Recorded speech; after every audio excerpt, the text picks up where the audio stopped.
উপজেলার সাধারণ সম্পাদক জনাব মাসুদ সাহেব থেকে শুরু করে এর উপজেলার কত নেতৃবৃন্দ, এই এলাকার বিভিন্ন মাদ্রাসার প্রিন্সিপাল, প্রভাষক, এলাকার কারি সাহেবগণ, হাজী সাহেবগণ সহ আয় আল্লাহ অনেক মুরব্বীরা, অনেক যুবক ভাইরা, অনেক মাসুম বাচ্চারা আয় আল্লাহ একত্রিত হইয়া এই মুনাজাতের মধ্যে অংশগ্রহণ করলো। আল্লাহ,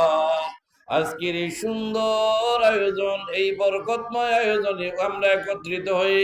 দুই হাত বাড়াইয়া ফরিয়াদ করি, আল্লাহ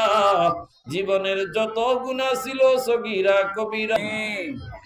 আয় আল্লাহ আমরা কেউ এখান থেকে গুনাহ নিয়ে বাইর হইতে চাই না গো আল্লাহ। আমরা গুনাহ মুক্ত হয়ে বাইর হইতে চাই গো আল্লাহ। আল্লাহ আমরা গুনার বোঝা নিয়ে কত মানুষ হাত বাড়াইলাম আল্লাহ, গুনার বোঝা মাথায় লইয়া আল্লাহ আমরা কাঁদতেছি, মাফ করে দাও মাবুদ আল্লাহ ইলাহি, মাফ করে দাও